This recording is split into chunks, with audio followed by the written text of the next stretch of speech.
watching HCAM's public channel, where you can keep up with the latest events happening in Hingham and our surrounding communities.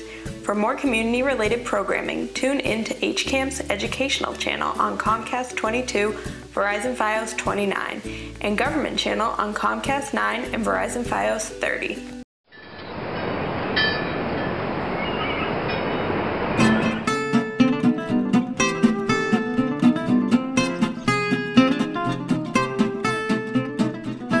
My name's Janice McPhillips. I live here in Hingham. I've lived here for about 23 years, I think, 24 years, 23. And for the last 10 years, I've worked at Holly Hill Farm in Cohasset, teaching people about composting. I sort of turned a hobby into a job. I was a backyard, I won't call myself a farmer, backyard gardener, and started a compost pile at Plymouth River School where my kids were, and that was in conjunction with starting a teaching vegetable garden, and now I use that garden as part of my teaching through Holly Hill Farm. So, show of hands, how many of you are backyard gardeners? Awesome. How many of you are composters? Good. Successfully? Okay. Good. You can come up here and join me. All right. So, hopefully you all know that with the exception of fish, everything we eat comes from soil. Right? I know this is Farm to Table Month. Is that what you're calling it? Farm to Table Month. So everything we eat, there's a little bit of hydroponics going on in the world now, but everything we eat comes from soil. And if you pay attention to the news, there's always stuff in the news about, food crises around the world and how are we going to feed all these people. 3/4 of the earth is water. How are we going to do this? So I like to say to people, the better the soil is, the better the food that will be grown, and the more efficient crops can be grown.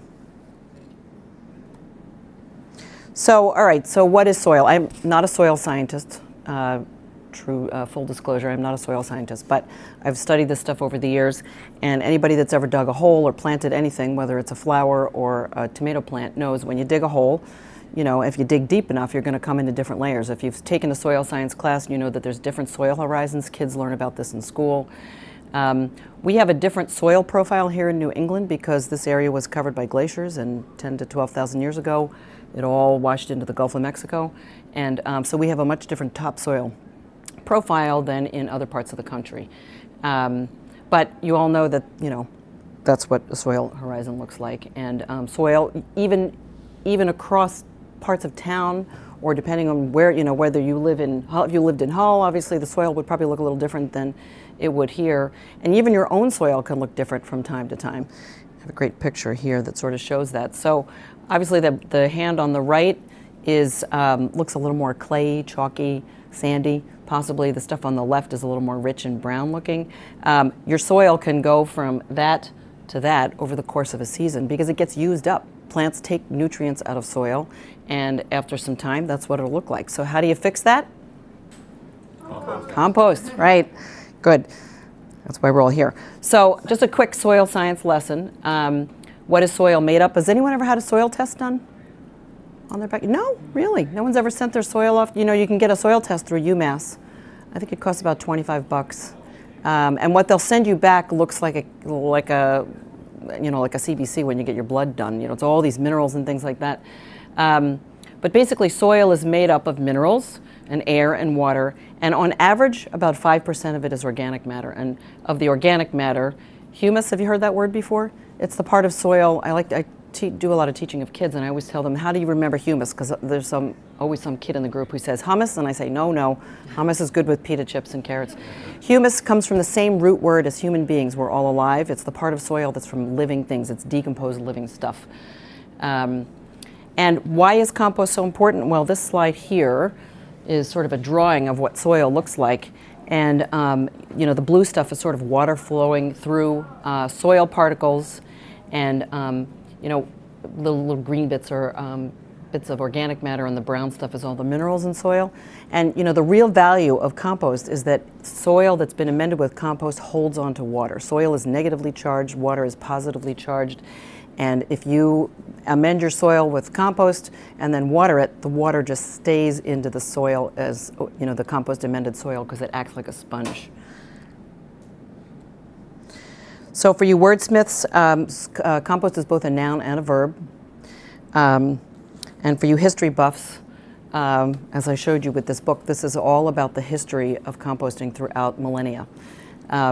We sort of forgot how to do it in this country. After World War II, the whole business of commercial fertilizers that were made with fossil fuels started, and I don't know about you, but I didn't grow up doing this. My parents were not, big gardeners at home. I think they just had been, influenced by the Scots wave of, buy this bag of something and it'll save your soil, So anyway, it's been done for millennia, and I'm hoping that we're going to renew knowledge of how to do it well. Okay, so why bother doing it? Well, like the shirt says, composting is recycling. Think about it. If you eat a banana, you throw the peel into a compost bin, hopefully. So there's a lot of nutrient value in that banana, but we don't eat that, or in the peel, but we don't eat the banana peel. So it just takes useful nutrients that are in parts of plants that we don't eat, or plants that are dead, like when you're done with your tomatoes. We don't eat tomato stems, but there's nutritional value in that. And it basically recycles it into a useful product. Now here in Hingham, we don't have a landfill anymore, but we used to. Anything that you can take out of the trash, I don't know, does anybody throw their compost in their garbage that then gets taken to the dump? Yes? Okay. So most trash, if you live in Hingham, the trash around here gets hauled off to a place called CMAS, about an hour away, and it gets burned. In towns, other parts of the states where they have a landfill, organic matter that goes to a landfill, do you know what happens to it? It gets piled up and it doesn't decompose. It basically turns into methane as it decomposes, which is not good. And methane is a powerful greenhouse gas, so that's not good. So anything you can do to take compostable items out of the waste stream is good for the environment.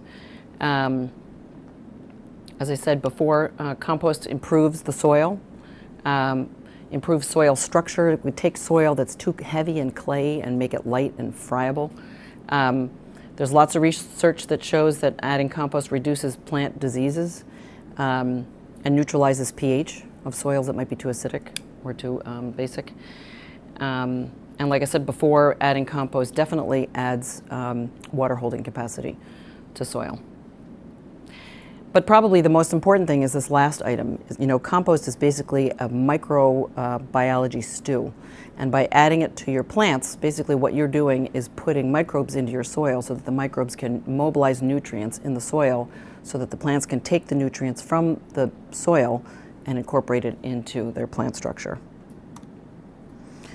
Okay, so why bother doing this? All right, this is a very complicated slide, but basically the top left one, this is data from the EPA, and this is the most recent stuff I could find. 15% of MSW's municipal solid waste, on average, is food waste. So if you apply that number to Hingham, I did the math, and we pay anywhere between $60 and $70 a ton to have our waste hauled off, and last year we had, I forget what the exact number is, but it adds up. All that food waste that gets transported to CMAS adds up to about $80,000 worth of, we're spending $80,000 to haul off material to CMAS to burn, which is really a shame. So, like I said, 15% of the waste stream, what does that show, is food waste, and this is of the stuff that gets taken and burned, almost 22%. So it's a lot, it's a big problem. And there's a big opportunity to make an impact. It's one of the reasons why I love teaching about this is because, there are a lot of problems that are not solvable. This is definitely something people can do something about. Okay, so how do you do it? Have you heard these terms before, browns and greens? You guys know what this is? No. You're shaking your head no. So, all right, this compost recipe is brown materials and green materials. Brown materials are things like leaves, dead parts of plants, sticks. Dead parts of plants actually would be more greens. Sorry, did I say that wrong? Browns are leaves. Greens are things like food waste. Most manures depend, like if you were to use horse manure, it would depend on how much shavings, has anyone ever mucked out a horse stall before? The manure itself is considered a green, but the shavings are considered a brown. Anyway, what you want is a 3-to-1 ratio by volume of brown stuff to green stuff. So nice thick layer of leaves, some food scraps, mix it all up, add some microbes in the form of a shovelful of soil into your compost bin, stir it, make sure it's wet because you're feeding a diverse ecosystem of microbes in your compost bin, as well as the things you can see, like worms and millipedes and spiders, and the things you can't see. Stir it, wait a little while, and the finished product is called black gold. So that, Janice? Yeah. Sorry. go ahead, no, no. Is there any, just leaves or brown? Is there anything? No, I have a long, actually, the next slide has a long Okay. list of browns and greens. What are the soil microbes? Soil itself? Yep. And so, has anyone ever seen any of those tumblers that you see people backyards? They're off the ground. Yeah. Has anyone ever had good luck with them? Yes, You do? I'm doing it because of vermin. Oh, you have problems. So the problem with some of those is that because they're not on the ground, there's no microbes that can come up from the ground, worms and whatnot. So what I would say to people, if you're going to use one of those, make sure you take a shovelful of dirt. You know, a teaspoon of soil has, they say, 6 billion bacteria in every teaspoon. So if you just take plain old soil from any part of your yard and toss it into toss it into your compost pile, you're adding just, you know, whatever in your prevailing environment, you're adding to your compost bin. And those microbes are really what's going to do the work of decomposing things. Wait. Yeah, you have a question too? This slide has a good list of what leaves of, yeah, All so, your food scraps and coffee grounds are on the green side. right. Grass clippings.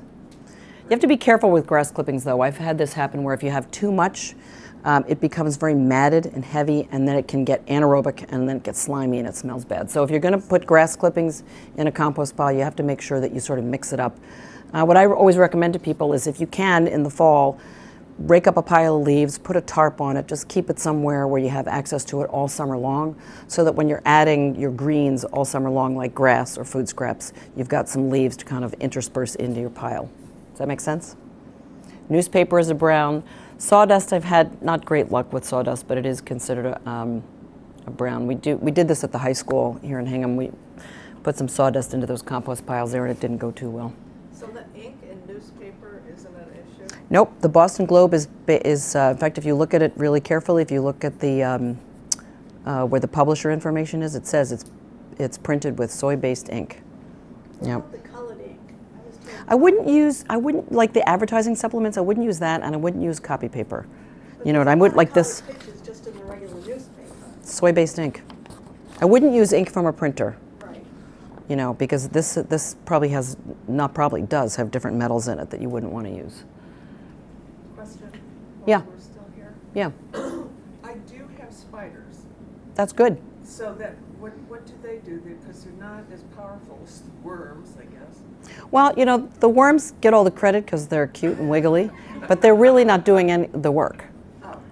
So spiders are good, even though my grandchildren... Okay, so actually, your grandfather, I have a slide that will come up in a few minutes that's about the ecosystem of a compost pile.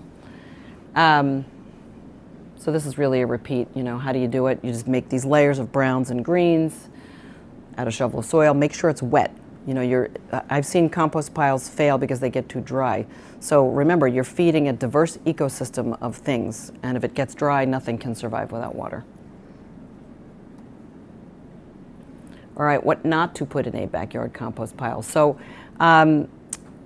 depending on where you live, or if you know people who live other places, some towns have food scraps collection where they let you put everything in a compost pile, meat, chicken bones, everything.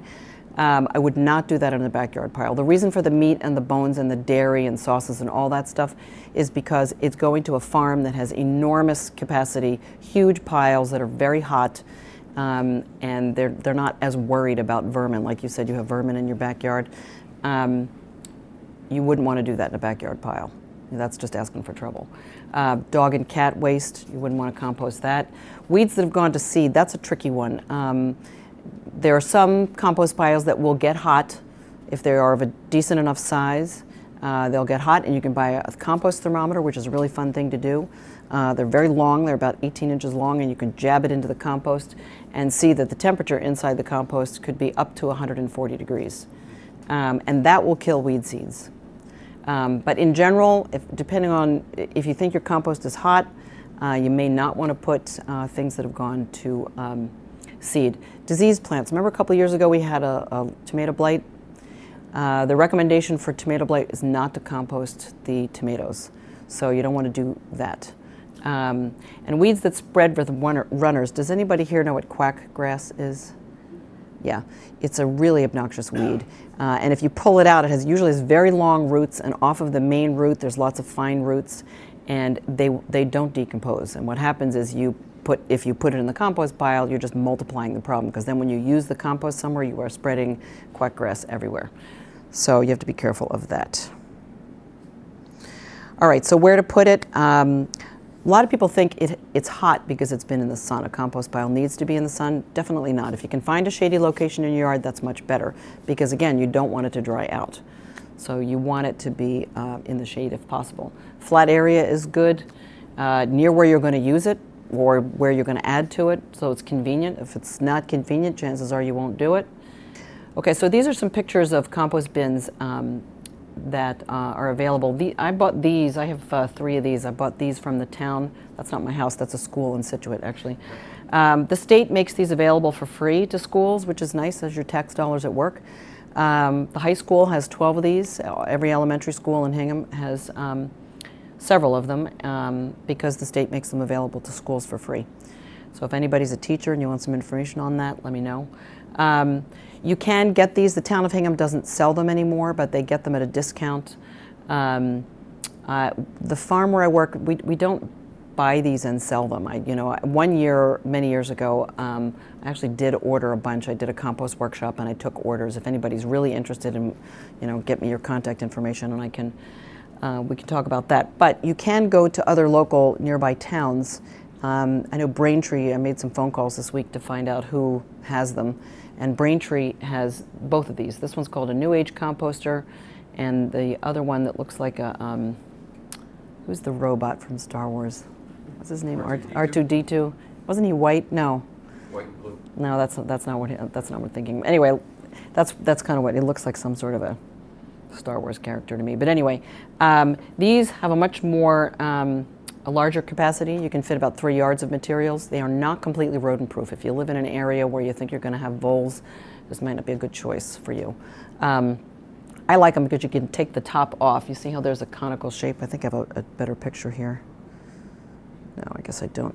You can take the top off and then get in there and stir it, which is, I find, very satisfying. So this works a little differently. There's a door here that slides up, and the material will decompose from the bottom up because those microbes are in the soil and they're eating through material as they go. And the way you can't, it's not really easy to stir this. You can take the top off, but then when you want to harvest the finished material, you'll slide the top up. You slide the cover up, and then you sort of dig at the stuff from the front.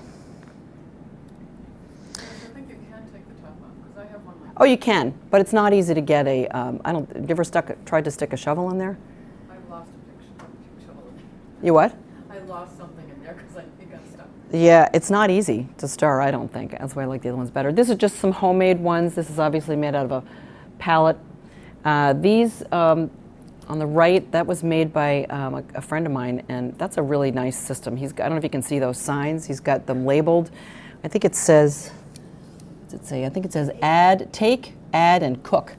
So the take is that's the pile that he's taking and using in his garden. The cook is the one that needs to sit there and cook for a little while, and the add obviously is where you're adding fresh stuff. So I think he just built that out of pine, but that's nice. Okay, so this is like your tumbler. Is that the kind you have? I have latches, and the top goes up. The Okay. whole top goes up. Okay, so this black one here on the right, they sell this at Home Depot. The advantage of that is, I don't know if you can tell, but that's a 2-chamber system.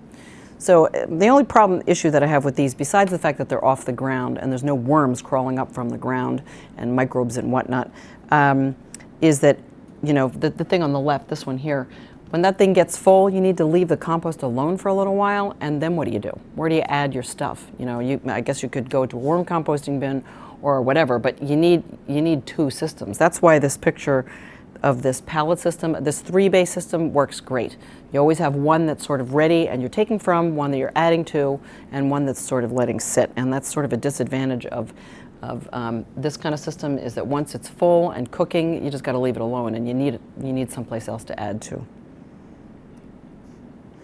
And here's a great DIY thing. I made one of these one time. I just took a plastic trash can, and you can just drill a bunch of holes. He's just got, in this picture, it looks like 2 big holes, but I'm sure there are a bunch of little holes all around the side. You know, strap, you know, somehow fasten the top on so that it doesn't leak out, and then just roll it around. That works pretty well, though. I made one of those once years ago. Okay, so like I said, you know, the worms get all the credit because you can see them, the spiders that your grandchildren are afraid of, or they like? They're not happy? Okay. But it's really the microbes. That what? Oh, okay. Oh, too bad. Kids usually love spiders. Anyway, what makes it happen? Well, like I said, it's a very diverse and interesting ecosystem. And earthworms are awesome, but they don't do most of the work. So there's a picture. This is a great food web of the compost pile. This is all the microscopic stuff down here, and all the stuff you can see, you know, the chewers, things like beetles, millipedes, centipedes, pill bugs. It's not a great picture. Ooh. Anyway, but like I said, it's really the microbes, the bacteria, the molds, the fungi that are doing most of the work. Think about it, you know, in the woods, if you go see, you know, anywhere where you take a walk, nobody rakes back there. Well, where'd all the leaves go? They just decompose naturally. So natural, you know, it's a natural process, and by making a compost pile, all you're doing is doing what nature would do automatically. You're doing it in an intentional way in a confined space in your yard. I like this slide. Can you read what that says? The bacteria are holding the scientist up. Put your wallet on the counter. Thank goodness for microbes, or we would be buried in our own waste. Okay, everybody wants to know the answer to this because everybody wants instant compost. And the answer really depends on what you're putting in it. Like if you're trying to compost sticks, which are hard and woody, obviously that's going to take longer than that banana peel we talked about. If you're doing a good job of keeping it moist, turning it, and having this proper ratio of browns to greens, then, you know, and stirring it, you can have finished compost in as short as, you know, 2 months. I have a book here that says compost in 14 days. I'm not sure I believe that, but you can take a look. Janet, Yeah. going back to the browns and the greens, I've just been adding green, I guess, all my life. I've never really studied it. Is it that it's not as dense? What is the brown? Green stuff has a tendency to be wet. So food waste is usually wet and slimy. Yeah. You know, grass clippings. Have you ever seen a pile of just grass? See what happens to it? It just gets very wet and heavy. The brown stuff tends to be lighter and fluffier. The other thing about this whole brown and green concept is that, you know, remember, like us, if you just ate a high protein diet, it would not be good for you. Yeah. If you ate all carbs, it would not be good for you. Right. You are providing a diverse diet for this ecosystem of things, and so what they want is this carbon to nitrogen ratio for their metabolism. So it's not only because of sort of practical matters that you don't want the grass clippings to get wet and slimy. You're feeding, you know, critters. Hopefully not voles. You're feeding microbes. Yeah. I didn't even know what a bowl was. Yeah. I've been there, done that. I had rats one time. Don't put the grass clippings in because of fertilizer. Ah, that's a whole other matter. I didn't bring it with me, but I have an article at home a bunch of years ago. Does anyone, sadly, Organic Gardening Magazine is no more. Does anybody read that magazine? Yeah. So there was an article, I think it was in 2011, and there was a really sad story about a tomato farmer in New York that lost all of his tomatoes, acres and acres of tomatoes.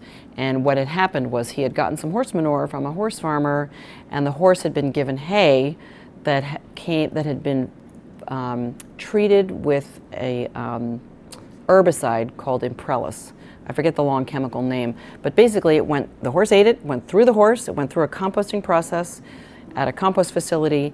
It then went to the tomato farm, they spread it on their tomatoes and it killed the tomatoes. That's what's known as the persistent herbicide problem. So for the most part, years ago I did this really neat class at the University of Rhode Island. I did this Master Composter program, and this really smart guy who was an organic chemist gave us a 3-hour lecture on compost chemistry. And he had all these organic chemistry formulas up on his slide presentation. He was talking about, this is the chemical formula for this, and it, after decomposition it turns into this, and it's completely safe. Most of what's on, like if you are eating food that's not organic, there's pesticide and herbicide residues in that food. All of that actually degrades, so you don't need to worry about, if you're not eating an organic apple, you can put it in a compost pile and not worry that you're putting that on your food. Does that make sense? Like, having it decompose and then using it as compost. This Imprellis was sort of the one exception to that. So,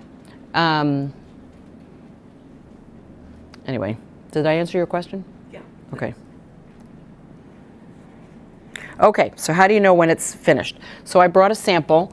So this is compost. I can pass this around. This is from my compost bin. And I brought some goodies. You all know what that is? Corn cob. Corn cob. Warning, I broke one of these in half a couple hours ago, and who do you think might have been inside? Oh, this one's empty. Too bad. Oh, well. All right, so I'm going to pass this around, and feel free to smell it, feel free to touch it, but this is what finished compost looks like. You can see little bits of leaves. There's some eggshells in here, but for the most part, it's brown, it's crumbly, it smells great. If you feel it, it's moist. I think it's awesome. That's why they call it black gold. So how do you know it's ready? Well, for the most part, like I said, it's black, dark brown, it's crumbly, and the original material can't be seen anymore. Now, obviously, the corn cob is an exception to that, so I sift my compost. So I just have a rectangular piece of a frame, kind of like a window frame, and some of that metal mesh wire screen material, and just put the compost into the screen and just kind of shake it a little bit, and the stuff falls into the wheelbarrow below. It's great. So there you go. Okay, how to use it? Well, that's always a happy problem. If you have some to use, then lucky you.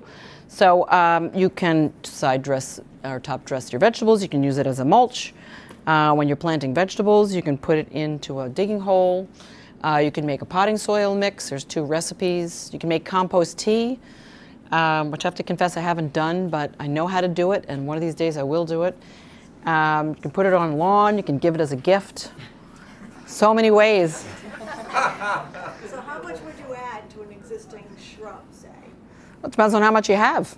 It depends on how much you like the shrub. Scratch it in? Yeah. Or try to dig Yeah. it down around Well, it? so that gets into this whole, the farm where I work, they're practicing no-till farming.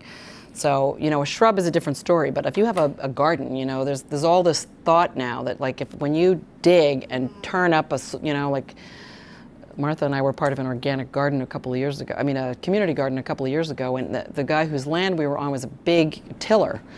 And no disrespect to that, but like all you're doing when you're turning the soil is all those weeds that might be in the soil, you're turning them up and over and exposing them to light and air, and then what do you think is going to happen?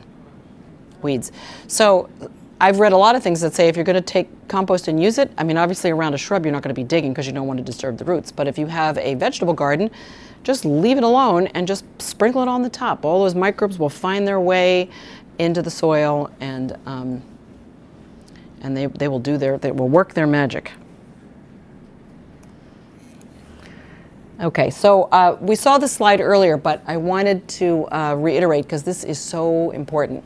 The real value of compost is that it adds microbes to the soil, and also adds this water holding capacity. This water, I'm trying not to unhook myself again. This is where all the action is right here. So, organic matter, like I said, is negatively charged. Water is positively charged. You add compost to your soil, you have a soil sponge. So you're adding microbes, which just feed this whole diversity of this soil food web concept. Have you heard about that? This is the whole point of, having healthy soil means a healthy ecosystem, healthy food. Yeah. I've read a suggestion that even though things like small twigs don't decompose, obviously, all that rapidly. Well, they will, but takes time. Not that rapidly, Yep. but if you have them in a normal compost pile, that they provide, so it doesn't get too heavily compacted, Yeah. you can always pull them out Yep. when you're doing that. Remember, air is a good thing. You choke off a compost pile. Like I said earlier, if you put food waste into a landfill, there is no air in a landfill. And that's why you know that word, anaerobic decomposition. It's decomposition without air. Anybody put any in their pockets? Take it home? Delicious, really. Okay. Okay, so like I said before, I've made every mistake in the book. You have a vole problem. I had rats one time. That was not a happy situation. Bad smell. One time I added too much grass. Just lots. We had a big lawn. I was like, oh, let's put all the grass on the compost pile. It just got slimy and ugh, it was very stinky. Anaerobic decomposition byproducts are a lot of ammonia-based chemicals, and they just smell awful. Fruit flies, whatnot. I remember 2015. Remember the winter of 2015? We had a lot of snow. So anyway, my compost pile in my yard we just moved, but where I used to live was on the other side of this snow pile. We had to have our driveway plowed because it was so long. And I remember looking at that pile thinking, I am not going to walk up and over that pile every time I need to dump a little bucket of food scraps. And this picture on the right here, that is Hingham High School. The custodian, bless his heart, he snowblow, a path so that the kids who were dumping the compost every day into, have access. But obviously, this is going to, put a little roadblock into even the most enthusiastic composters. So what's the answer? A worm composting bin. Okay. So does anybody do this, by the way? So you said you do, right, okay. And you just started? Or you're ready to harvest? Just harvesting now. Awesome. Good for you. Not a lot of people do it. So I have to admit, this was one of these things that for years I was like, oh, I've got to try this, and I've just felt too daunting to me. Now that I've been doing it for about 10 years, I'm like, what was I afraid of? It's so easy. So what is it? It's just a controlled process. It's like an outdoor bin, but you're doing it in this, something like that. Plastic bin. I bought those at Lowe's. It's not a big deal. Using a special kind of worm called red wigglers. Acinus fetida is the Latin name. So these worms do not like to live out in cold weather. But that being said, I would not leave this compost bin outside, but I have taken this vermicompost and put it outside, and you see these worms year after year. So I think what's either happening is either they're going to the center of a compost pile where it could be warm, even in the really cold of winter, or they all die and there's plenty of eggs and the eggs survive, and so next spring rather, they come back and you see them, and that's great. But everything you read about red wiggler worms says they need to live between 40 and 80 degrees. So if you're interested in this, where is my worms? Did someone take my book? Oh, this one? Yes. So that is the Bible of worm compost. Do you have this book? No. Oh, this is a great book. Everything you've ever wanted to know about worm composting. Worms eat my garbage. So you put the worms from here in your compost for the winter? No, I leave these. I have a garage, so I leave these. I have several of these. Put them in the compost outside, and then the eggs at least would survive? Yeah. I see red wigglers in outdoor compost all the time. Because don't you end up with 10 of these then, after you've been doing it for 20 years? No, because I use it. I empty them out. But you keep the worms. I do. And They multiply. They do.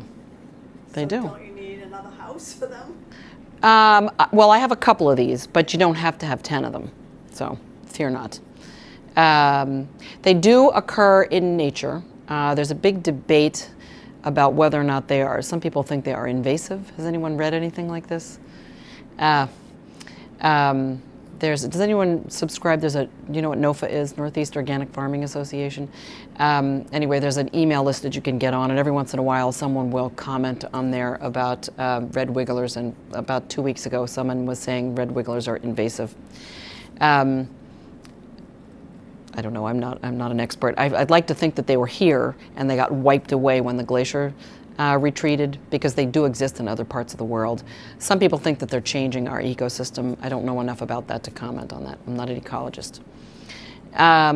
But they are small. I have a picture that will show you. They're small and they're very well suited to life in captivity. Hopefully you all know there are thousands of varieties of worms. You've all seen a big earthworm, right? A red wiggler worm is a much smaller worm. Oh, I have a picture that's coming up in a couple slides. All right, so what's the difference between a vermicompost bin and your backyard compost pile? So backyard compost pile gets hot. Have you all experienced this, those of you that have done this at home? Yeah? No? No one wants to admit it? Okay. So a properly made backyard compost pile, even if all you're adding is food scraps and leaves, it'll get hot. And the reason is because there's a lot of food there, and there are bacteria that like to eat that food, and a byproduct of their digestion is heat. Just like our body, we give off heat, right? As the food is eaten up and there's less carbohydrate-rich material for them to eat, there are different species of bacteria that will live at different temperatures, so a pile will cool down. A worm compost bin is not meant to be a hot composting process because, as I showed in that prior slide, they really like to live between 40 and 80, and 140 degrees would kill these red wiggler worms. The reason why you see them in an outdoor compost pile is because they can wiggle away. You know, in one of those bins that's on the ground or a pallet system or something like that, if it's too hot in the center of the pile, they just go someplace where it's not as hot, and then when it gets cooler, they come back. So like I said before, high temperature of a backyard pile will kill weed seeds and bacteria if you're using horse manure, cow manure if you have access to that, rabbits. I met a lady one time who was composting her rabbit manure. But that might not be true for a vermicompost bin, okay? A backyard bin you have to turn. Vermicompost bins, the worms do the turning. Now you said something to me earlier about moisture. You were concerned that you didn't think you had enough moisture. Well, I'm not getting any liquid in the bottom that you're supposed to drain. I've never had Yeah, it. most people think that's a problem, actually, to have too much liquid. So you're actually lucky if you don't have a lot of liquid. I'm just wondering why. Why? Probably because you have a lot of bedding. Whatever the bedding material that you used is doing a good job of absorbing whatever you're putting in, which is good, because actually I've had that problem where I've had too much liquid and the liquid stinks. So you don't want too much liquid, so you're in good shape. Don't worry. Does it feel moist? Yeah, it does. Yeah. That's why I just added some more dry. Usually you add the Yeah. moist stuff. Yeah. To try to get it to be not so wet. I'll show you. I brought Okay, it. good, good. All right, so like I said, a vermicompost bin, backyard pile can be smelly if you get your browns and greens balance off. Vermicompost bin, if properly made, does not smell. Okay, so castings is the other word for vermicompost. Castings, vermicast. You know, I can open up my worm bin here and show you what's going on here. We'll talk more about what this is and why this is the way it is. I have a sample here I'll pass around. It looks pretty similar to the stuff that came from my backyard pile. It's a little moister, and it's a little, if you feel it, it's a little slimier because, full disclosure, it's worm poop, okay? So you can feel it if you want. Actually, you know what I have? Oh, here. Oh, Uncle Jim's work. Uncle Jim's, there you go. So I'll pet, you know what, if you want to touch it, you can just clean your hands because you will get dirty. So the real benefit of vermicompost is that it's gone through the worm's gut, and there's some research that shows that this enzyme that's in the worm's digestive system acts like a plant stimulant, like a growth hormone, which is kind of amazing when you think about it. And this. Okay, it's going to take me a while to get there. To what? To get there. To get there? I said it takes a while to get over that. Anyway, this material that's in worm castings is just rich in all this biologically active stuff that is great for plants. So that's why it's such a great fertilizer for plants.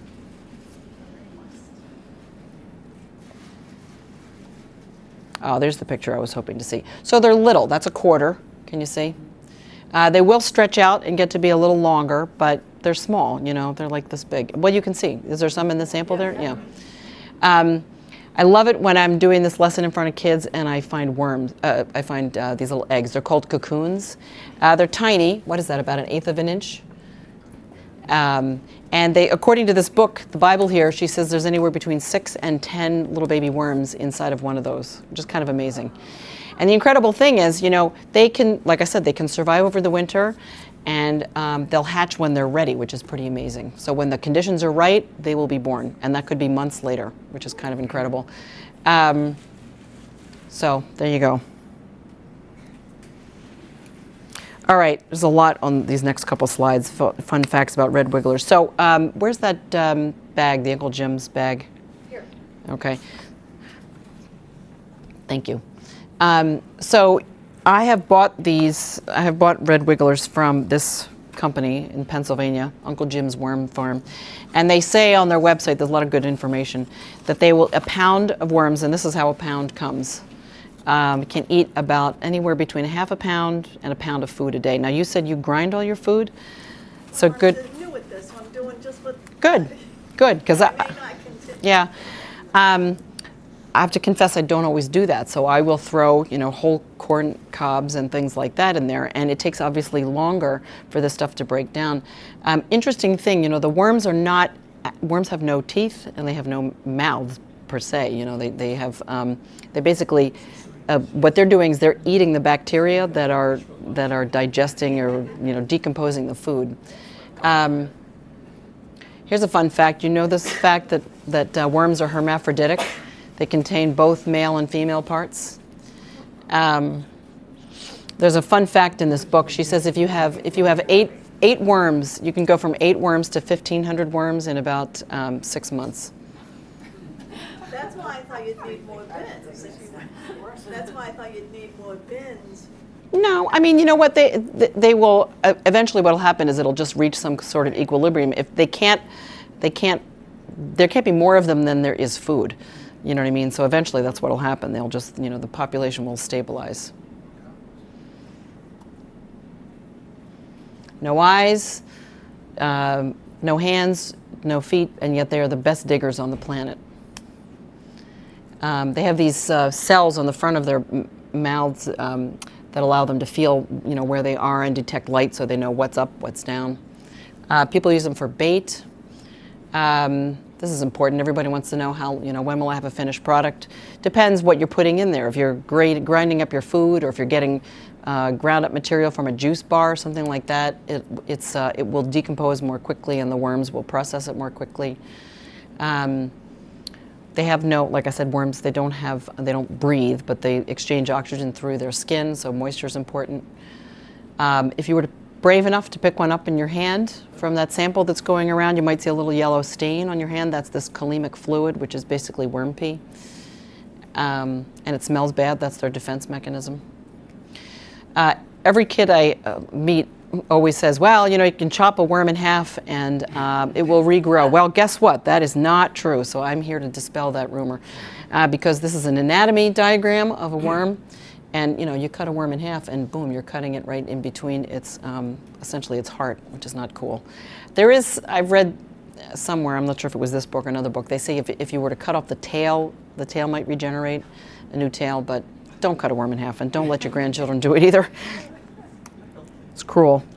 Okay, so how did I make this? So I just bought, that's a 18-gallon Rubbermaid Tough Tote. I think it costs $8 from Lowe's, okay? This book, they tell you to drill holes that are about 1/8 of an inch. I actually think 1/4 of an inch is better. They do tend to get clogged. I was telling somebody before about the fact that I keep this little skewer handy because these holes get clogged with the finished compost. So every once in a while I'll poke this through here just to make sure that there's air going through here. So I think the next time I make one of these, or maybe when this one's empty the next time, I'm going to drill these holes a little bigger because you want air to get in there. Lack of air is definitely your enemy. So similar to making a backyard bin, you want a balance of browns and greens. I met somebody recently who told me that they use their bedding, they use leaves You know, there's obviously a lot of bacteria and decomposers in a pile of leaves, so take some leaves from your yard in the fall. You can use cardboard. There's a nice piece of cardboard in there. Worms love cardboard. There's something in the glue that they just love. Straw, shredded newspaper, like I said before, the Boston Globe is printed with a non-toxic soy-based ink, so that's great. Make a little layer of browns and greens. The important thing about a worm bin, maybe you're doing this at home for yours, is to, and this is true for an outdoor pile too, is to bury your material. If you leave stuff on top, what'll happen is fruit flies will find it, and if this is in your house, you know, you just don't want that. So if you keep it buried, that's less likely to happen. The other thing you can do, and I think you said you do this, if you have some food scraps that you're going to add to a worm composting bin, stick them in the freezer overnight and then let it thaw and then put it in your worm bin. It's the same reason why if you bring a bunch of bananas home and you put it on your kitchen counter, after a couple days, what's going to happen? Fruit flies. Fruit flies, because I think there are eggs on the skin and nobody washes bananas, right? So that's why. So there are ways to prevent having fruit fly problems at home. Burying and freezing. And like I said, 1 pound of these can process about a ½ pound of food per day. So I took the trouble one time and I weighed my food. I was kind of curious to know how much food I was generating. And when my kids were all home, it was about 15 pounds a week. You know, onions, potato peels, banana peels, you know, melons, apples, you know, whatever you're eating. It adds up. And again, just like with a backyard bin, no turkey carcasses, no meat bones, no fish, nothing like that. Just vegetable scraps. Do you feed them every day? Because I kind of don't. No, you don't have to. They can go months without being fed. Really. You know, I mean, if you left them indefinitely, they would die, you know, but you can go for a long time. All right, so this is just an example of that. So that's what the bottom of it looked like. It's just some shredded newspaper in the bottom of a bin, holes drilled around the sides. That paper's not shredded very finely. That's probably not the best picture, but you get the idea. So you want bedding on the bottom. Also to absorb moisture, you know, if you're adding food scraps, the food is wet. You know what I mean? There's a lot of moisture in apples, melons, anything you're going to throw in there. And you want something to absorb all that moisture. Otherwise, you're going to have worm soup in the bottom. I don't typically put holes in the bottom. You could, but you're going to want to have some way to catch the moisture that's going to come out. And depending on where you're putting this, you don't really want a pool of this leachate hanging around because it can attract bugs. You don't want that. Okay, same thing as an outdoor pile, so you want to give them food. Because they are in captivity, remember what I said before about the temperature issues? If you throw something in a worm composting bin that worms don't like, they have no escape route.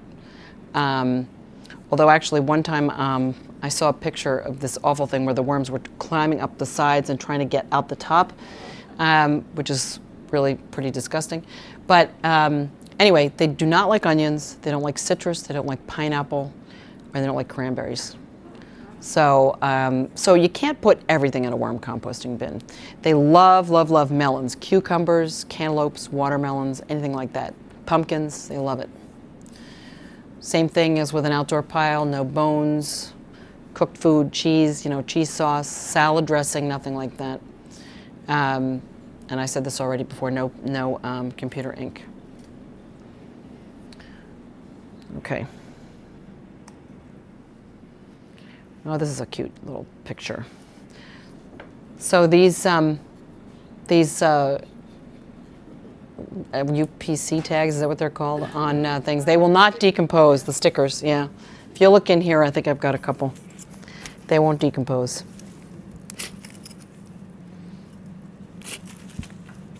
Of course, now that I'm looking for one, I can't find one, but they are here. You'll just have to take my word for it. Okay. Really? Yes. I thought they were plastic. Really? Except I always forget what the number is that you can eat. Oh, wow. But there was a whole thing on Facebook with all the numbers that Oh, yeah. they were edible, so you didn't have to keep Oh, I'll have to go looking for that. Oh, interesting. So this is what it looks like when worms are mating. Like I said, they're hermaphroditic. So they are, they will sidle on up next to each other, and They have these bristly things that allow them to basically grab onto each other, and they exchange sperm and eggs, and out comes those little eggs. Isn't that amazing? So like I said, if you buy them by the pound, you want to start your worm bin with an amount that's going to be suited to whatever you think you're going to be putting in. So if you're putting in, like I said, was putting in 15 pounds a week. So this is under ideal conditions. So 15 pounds a week is, what, 2 pounds a day? A little more than 2 pounds a day. So I needed 1 pound of worms, okay? They will multiply. I thought you only needed half a pound for 1 pound of worms. Half a pound. No, that's what I said. 2 pounds a day is 1 pound of worm. Half a pound for a pound of food. So I had up 2 pounds of food a day. I need 1 pound of worms. Okay, think about that. Okay. So, you know, like I said, you know, you could spend a lot of money. A pound of worms costs about, depends on if you're buying them in bulk. This company charges about $25 a pound, so they're expensive. Yeah. Or you can get them from a friend. Someone gives you a scoop. You know, if I could give everybody a scoop, that wouldn't be a pound of worms, but it would be enough to get you started. And then if you're patient, your worms, and you know, you feed your worms and take care of them well, keep them in a place where they're happy. You would never want to put this in the sun. You don't want it to get too hot. Remember, 40 to 80 degrees is their happy place. They will grow, the population will multiply. And where to get them? So like I said, you can get them from a leaf pile. They occur naturally out in nature. You can get them from a friend. You can get them from a horse manure pile. You can buy them online. Anyway, 25 or 30 does. Yeah. To be those red wigglers? Well, I was saying to somebody earlier, you know, some people do this black soldier fly composting. Like a regular earthworm. Earthworm would not, no, an earthworm would not be happy living in captivity. The reason why these are so well suited to this little box is just because they're fine. An earthworm likes to dig. You know, the average earthworm can dig down 10 to 12 feet. You know, the really big ones. So you couldn't just take a bucket of worms from your yard and throw them in there? Nope. If you can find red wigglers in your yard, then I would say go for it, but not regular worms. Okay, how to harvest them. So that is what this thing is. So this is a harvesting method. It's not really set up right now because I left this bin alone for a long time, and the stuff has sort of naturally decomposed, but I could, and I probably should, a way to separate the worms. It's very tedious. You could do it by hand. I could, you know, put this stuff out on a table. Wouldn't that be fun? Should we do it right here? And then just pick the worms out. Very tedious. I'm not going to do that. So what you could do is make a second bin. So these are two of the same bins. You want them so that they can nest. And this one, can you see on the bottom? Holes. Lots and lots of holes. So if I were to put something really yummy in here, like melons, cantaloupe, watermelon, something like that, and just put this in here with a little bit of newspaper, the worms would go from the bottom bin. They would leave the bottom and they would go for fresh food, especially now because this bin here doesn't have a lot of fresh food in it anymore. Most of it is decomposed. There are a few cobs of corn and there's a few coffee filters, but for the most part, all the good stuff has been eaten. Okay. How long does it take? How long does it take? A couple weeks. Yeah. So they all crawl up? Not all, but a lot of them will. They're looking for delicious fresh food. Wouldn't you? I guess. Yeah. So then you're composting 2 ways in the same yard? I am. Okay. I am. So. I do this. I tend to do this in the winter. Yeah, okay, so you're using the compost that they're finished with, and then you build up your layers again? Yeah. Okay, I always have one of these going. okay. So I don't ever clean this out and have no worms. I always have one of these going. What do you do with the compost in the winter? I just leave it in my garage. I just make sure I feed them every now and then. But again, no onions, no pineapples, no cranberries, no citrus, you know, so you have to be very careful what you put in here. So if you do have all that stuff, either go put it in your outdoor pile or throw it away, which I hate to recommend, but that's what you should do. So Anyway, any questions? Okay. Okay. Oh, this light method. I saw a video one time on YouTube. I thought this was the most amazing thing. There was a guy who had taken all the contents of his worm bin and spread it out on a table, and he looked like a Las Vegas card dealer. He had make a bunch of little piles of compost that looked like little mountains, and he was taking his hands and just going like this, like a card dealer would just take the cards and go like this. And he was, you know, he had a very bright set of lights shining on the table. And so, what do you think worms? What happens? No. They go down. They don't like the light. So if you have a little mountain of compost, the worms will go away from the light and you just take the top inch or two off because there's no worms in it. And then you just keep recollecting your piles, and then eventually, you know, what you have on the bottom is just a pile of worms. And that's how he was doing it. Anyway, it's pretty cute. I tried it one time. It's a lot of work, but you know. Anyway, so that's what the light method is. Oh, this onion bag. I've tried this. I don't know, I've read about it a lot. I don't think it works very well. But they say that if you put something yummy, like a melon or something like that, into one of those mesh onion bags and put it in the bin, like in the corner, what will happen is the worms will be scampering all over the place, and they'll go into the onion bag where the good food is, and then you can pull out the onion bag. You have to wait a couple weeks, and then you pull it out, and then you have this, you know, fantastic collection of worms, and then the worms have left the other stuff around, and then you can use all that finished compost. I like this method the best. I think this works the best. It's not perfect, you know, there will always be worms who will kind of be stragglers. There's going to be in the bottom, they're not going to move to the top. There's a bunch of eggs in there. And that's not a bad thing. I mean, you know, like I said, I don't think it's a huge problem to be dispersing them out in the environment. So, okay, what else? How to use it. Okay, so just like with this backyard compost, many ways to use it. You can use it for starting seeds. You can mix it with peat moss and perlite. You can add it directly to your soil. 1 part vermicompost to 10 parts soil. You can make compost tea. Another thing I haven't done yet, but I do have a slide that shows how to do that. We'll get to that in a minute. All right, so this is a problem that can happen. Leachate is the soupy material which basically will gather in the bottom of one of these bins. I have in this bag, I have had problems with this in the past. It hasn't happened lately because I think I'm doing a better job of putting bedding in the bottom of my bins, but I sacrificed a turkey baster to do that, to basically, you know, lean this on its side. You know, you take the take this, kind of gather it, you know, push everything off to the side, and you might see a lot of soup. There's no soup in here now because this bin is in great shape, and just take it and suck it up. I had to promise my family that I would not use this on the turkey. I did buy a new one, so this is the old one. Anyway, but too much leachate is not good.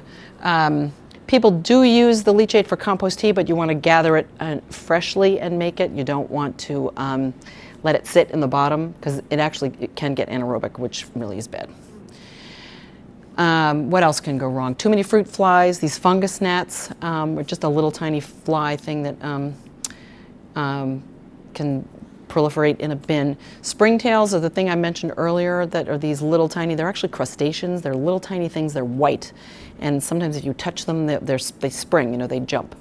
I did some research online, and you know what I read was that they're not harmful. What happens with them is that is a result of the bin being not enough air flowing through, which is why I use this poker to make sure that the holes are nice and open.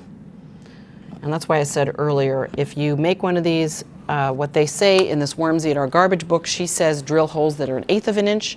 I think the theory behind that is that the worms will not escape through a hole that's 1/8 of an inch, but I think 1/4 of an inch is better. Everybody always wants to know, how do I prevent my worms from escaping? Well, my theory about that is that they don't want to escape. The food is in there, they're protected, and it's dark. They do not want to be out in the open. So, perfect welfare state. You got it right there. I know. They're fed and they're cared for. Why would they leave? Flies is another thing that can go wrong, you know, just regular house flies, which will lay eggs, which turn into maggots, and everybody gets upset when they see that. But, you know, they're part of the decomposer team. It's not the end of the world. So, anyway.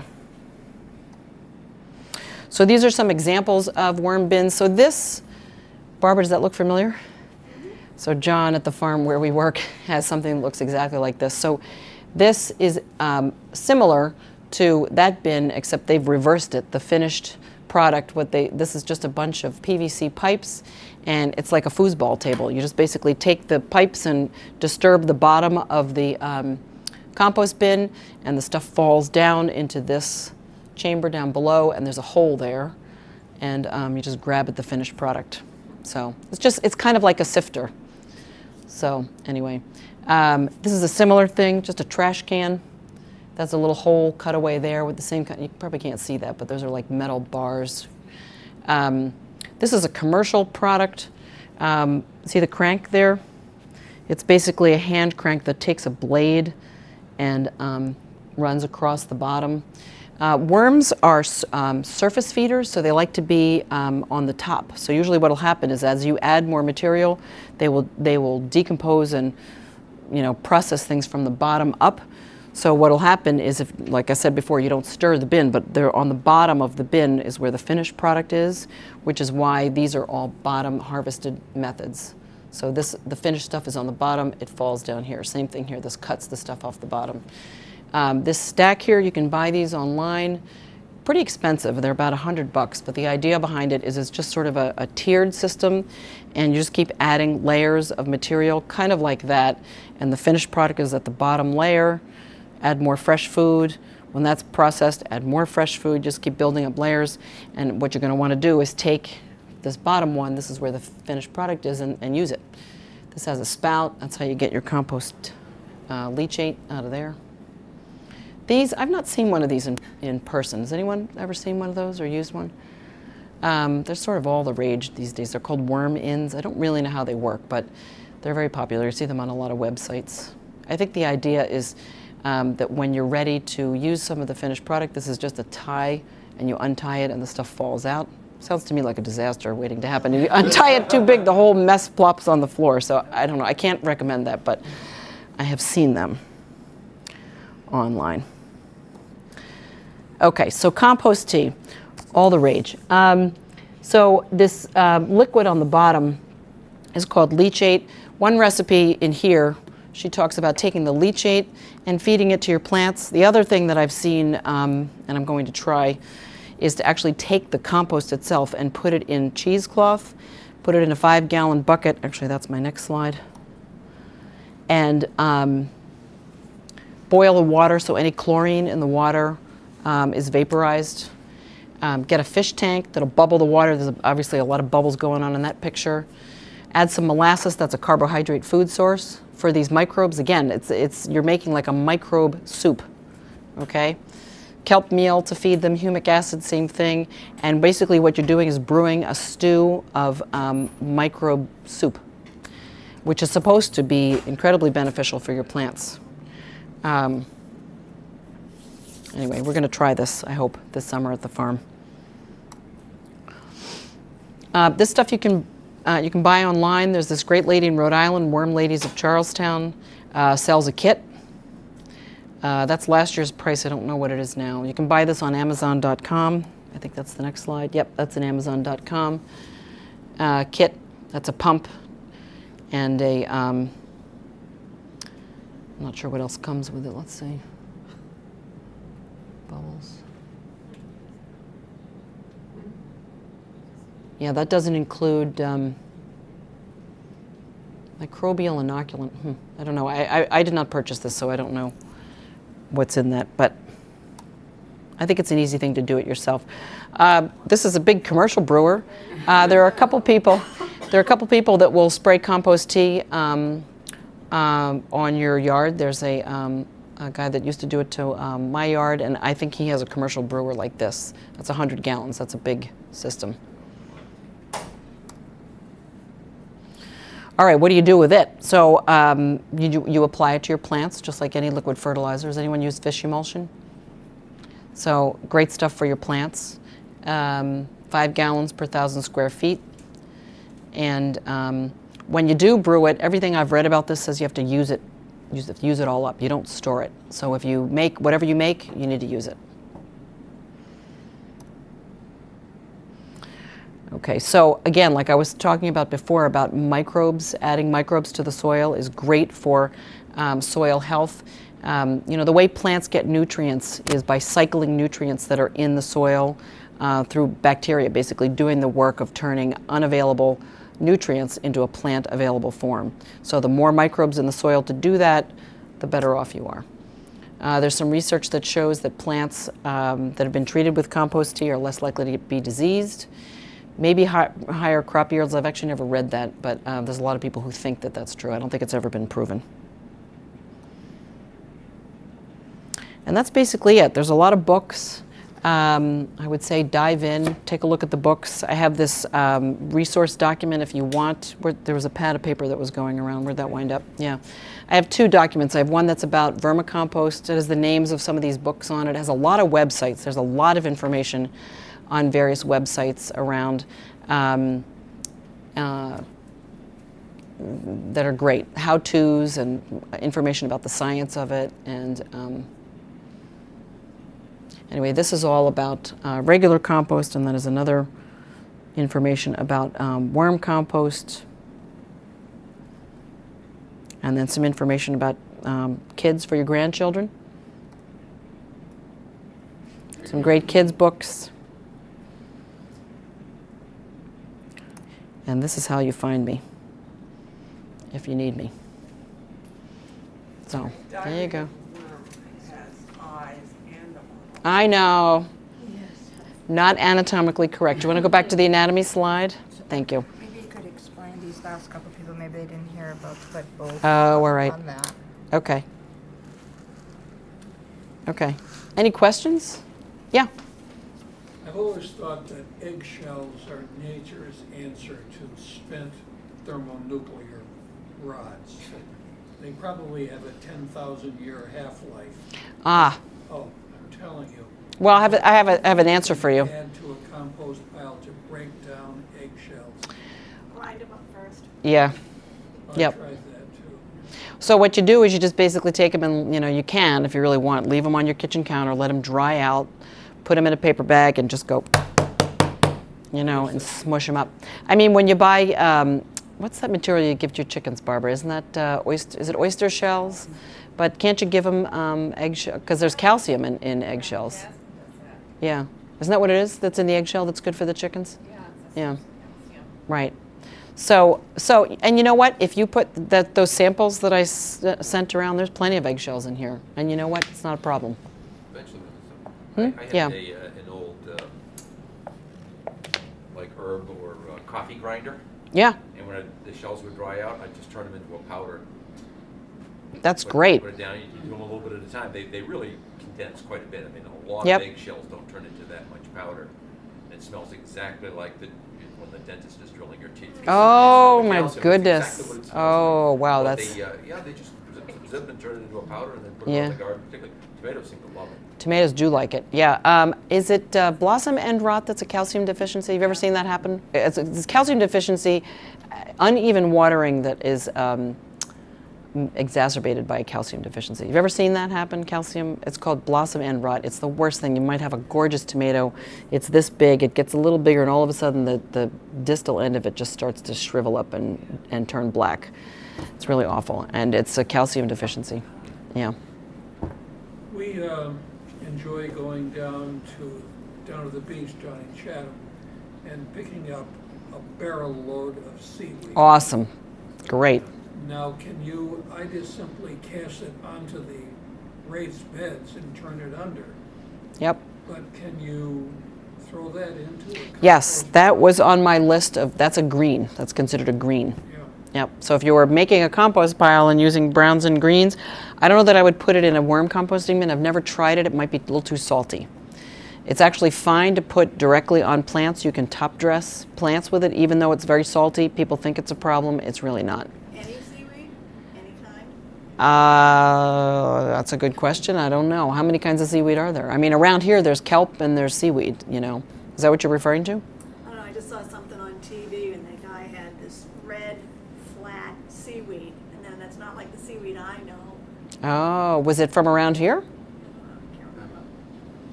I don't know. I know at Holly Hill Farm, the farmers spend a lot of time in the fall going to the beach and fetching lots and lots of seaweed. And they'll use it as a winter top dress on the rows.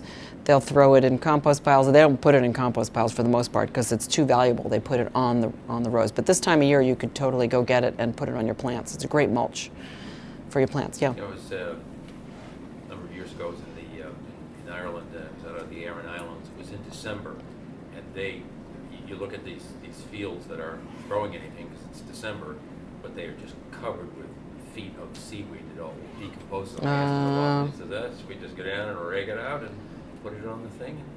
It's a cheap fertilizer. Yep. Do anything else. Yep. Yep. One year at Holly Hill Farms, was a long time ago, but the Sandy Beach conservators were doing a beach cleanup before the season started, and they brought 18 dump trucks filled with seaweed to the farm. It was very stinky, but that was the year of the tomato blight, and you know the sad thing is those tomatoes were gorgeous. They were the stems of the plants were vigorous, the leaves were beautiful, and then the blight happened, which had nothing to do with the seaweed. It was just random bad luck. It happened everywhere in Massachusetts. But all that seaweed, 18 dump trucks filled of seaweed, got distributed onto rows and rows of tomatoes, and it was beautiful. Tomato blight, then the stems and stuff, you just get rid of it. Well, you can either throw it away, or what they say is to just leave it outside, and what will happen is it'll get killed by the cold in the winter. Don't bury it. Don't bury it in a compost pile, because the warmth of the compost pile will allow it to continue. It's a fungus. It's the same fungus that was responsible for the Irish potato famine. So, yeah. Are you all ready to go home and try this? Yeah. You, Martha? I can hook you up with some worms. Yeah. Do they do any studies? You said it not necessarily creates higher profit, but do they do any studies about improved nutritional value? I've read that nutritional value of commercial food has gone down to. Yeah, and you know why that is? So we have to eat more to get more nutrition. Well, you know why that is? That's because our soil has been degraded. There's a guy here in Massachusetts who has an organization called the Bionutrient Farming Association, and he has this theory that basically, you know, you can put 10 carrots in front of you, and they all look orange, and they could all be beautiful, but this one could be more nutrient dense than this one, because this is grown in soil that's more rich in micronutrients, which completely makes sense. You know, you just can't tell what's in soil by looking at it. You can do a soil analysis, but unless you... Is anybody testing it? Yeah, you know, I'm just curious. I would think that would be something they would want to test. You know, commercially grown or bad soil grown, and compost, and good grown. Well, it's one of the arguments for why you want to choose, when you can, if you can afford it, choose organic produce, because chances are organic produce, the soil has been cared for in a way that makes it much more healthy, and therefore the plants that grow in that soil are more likely to be nutrient dense. So, you know, yeah, soil in this country, I mean, especially, you know, crops that are grown, monocrops that are grown, you know, in obviously huge farms where there's hundreds and hundreds of acres where all they grow is corn or soy or wheat or something like that. Soil in those places is horrendous. They just keep, you know, pouring more and more fertilizers to feed the soil that's just depleted, you know. So that's my organic farm pitch. Do you sell composted soil at Holly Yeah. Hill? Yeah, we don't make our own. We don't make it. We're actually working on attempting to make enough compost to use actually and sell, but we don't. But they do sell a product that they get from a place in Vermont called Vermont Compost. Okay. So they sell a compost, and but you can make it yourself, Louise. You don't need to buy it. I mean, you know, not everybody. I mean, most people can't grow enough food to feed themselves, but everybody can grow a little. And everybody eats, so if you eat, you're going to have food waste, and if you have food waste, you can make compost. So, you know, I mean, this stuff that I have here, I actually have more than I can use. You know, I have a pretty small yard. And, you know, the hope is that maybe someday we'll be able to sell this at the farm. I need a better sort of a separation system to, you know, I don't want to sell the worms. I want to get the worms out of the compost and then just sell the finished product. They So. had that compost tea at when the garden club had their.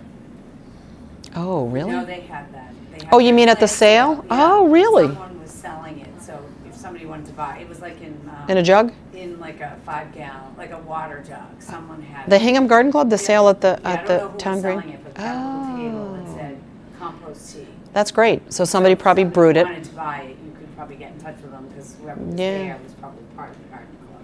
That's great. Yeah. I just had something I saw on the internet today, because I just moved and I've got maple trees everywhere, and I'm gonna have more leaves than Carter's got liver pills. And it took the leaves and put them in a trash bin, Hmm. and then took the weed whacker, Yeah. and then you have it.